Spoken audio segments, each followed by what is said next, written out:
appreciate very much the invitation to come and visit with you. Somebody asked me whether I had a special speech for your group, and I say no, it's the same speech I give everywhere.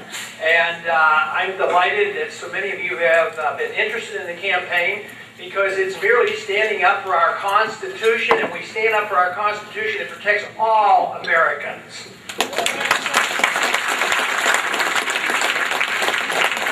I first went into Congress many years ago. I became concerned about the monetary issue, and that prompted me to go into Congress in '76. As a consequence, we were having an economic crisis due to the guns and butter philosophy of the 1960s.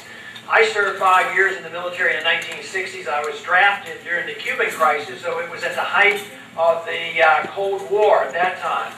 And it was a lesson for me because at that time the Soviets had 40,000 nuclear weapons and missiles aimed at us, and we had a confrontation over Cuba. And it taught me a lesson. I figured, you know, if under those conditions we were able to talk to Khrushchev, and even Kennedy was able to talk to Khrushchev on that event in October of 2002, we certainly ought to be able to talk to third world nations that don't even have nuclear weapons. Why can't we talk to people?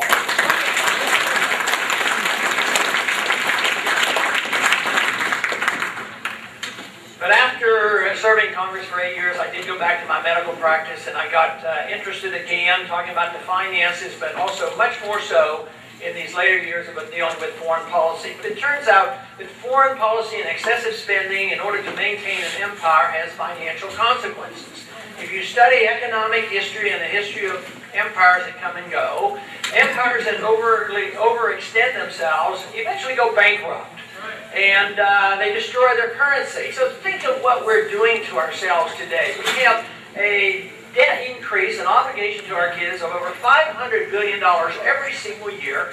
We have entitlement obligations of nearly $60 trillion that the young people can't possibly pay.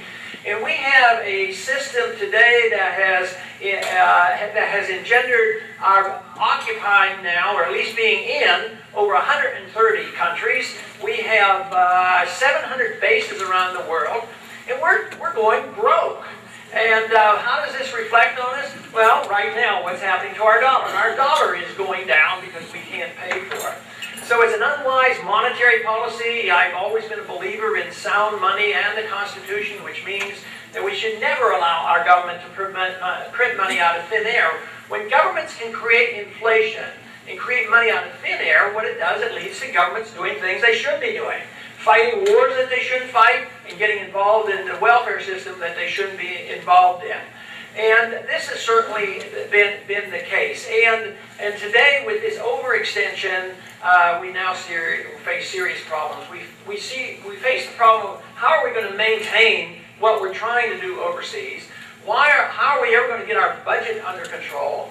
And above all else, how are we going to reverse this trend under this psychology that we have built up, this fear that we have built up among the American people, that everything has to be done because there may be a terrorist around every corner, and therefore we are, as Americans, supposed to sacrifice our civil liberties. And I don't believe we ever should have to sacrifice our civil liberties.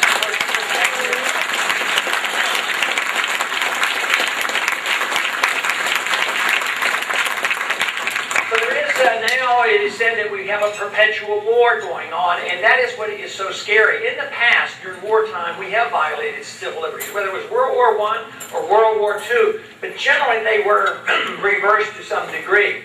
This time, people are more concerned about our loss of civil liberties because it seems to be more permanent.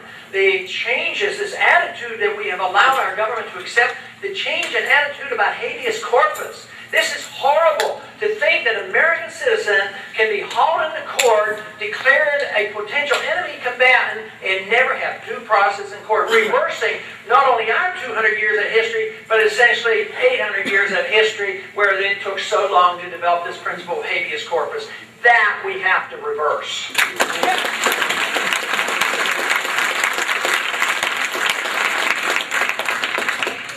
war's been going on a good while now, and it's very, very costly. It's costly on civil liberties. It's the cost of loss of life here for our military personnel, and the loss of innocent lives in the countries that we invade, whether they're innocent lives in Afghanistan or Iraq, and the potential loss of what might happen on an invasion or a bombing in Iran.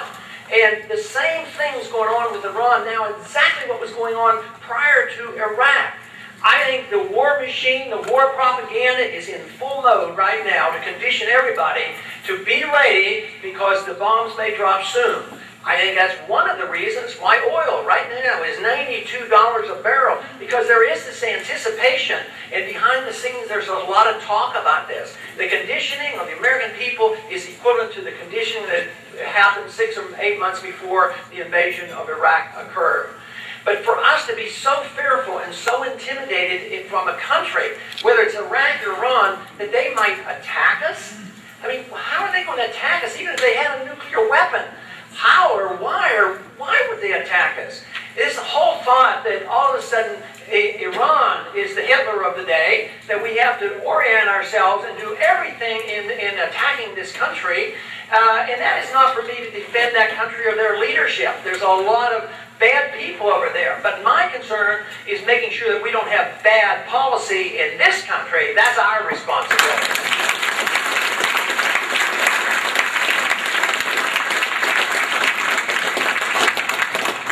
So what we must do is think about overall foreign policy. There's a lot of suggestions of what we should do with Iraq.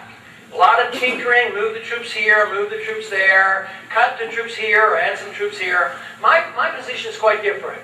I approach it from a strategic viewpoint, from a historic viewpoint, from our history and our Constitution.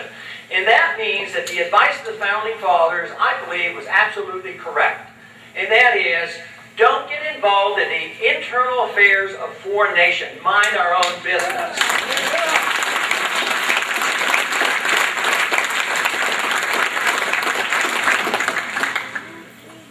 We as Republicans over the years have benefited from this position. The old traditional right of the Republican Party took this position that we shouldn't be involved. It was the Republicans that actually had to be called in office when the Korean War couldn't end. The same thing after Vietnam. And just think, our current president in the year 2000 ran on the program of no nation building, a humble foreign policy, diplomacy, and talking to people. And yet what has happened? Exactly the opposite. And now we're engaged because of the advice of the neoconservatives who have hijacked our foreign policy, that we as Americans are expected that we are so good and so wonderful and so perfect that we have the responsibility of forcing our way on other people, even if it takes killing them to make them live like we do. I think it's an insane foreign policy.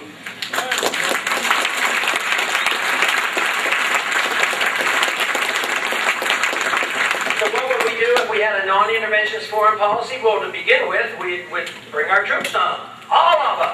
Bring them home from the Middle East. We bring them home from Korea. How long they have to be there? They were sent over there when I was in high school, and they're still there. And I understand South Korea is doing rather well. I mean, their economy has picked up, and I think they're a little bit stronger than North Korea. I think they can take care of themselves. How long do we have to subsidize Europe? We're going broke. I would say bring the troops home from Europe. Does that mean that we want to be isolationists and not talk to people? No, exactly the opposite. It's just that we don't want to force our way on people. In Washington, too often we have only two choices. We either bomb people and tell them they'll do as we tell them, or we have to subsidize them and give them all their foreign aid that they want. I would say there's a third option, and that is to talk to people, trade with people, be friends with people, try to influence the world through a voluntary means. Set good examples. But sanctions don't work.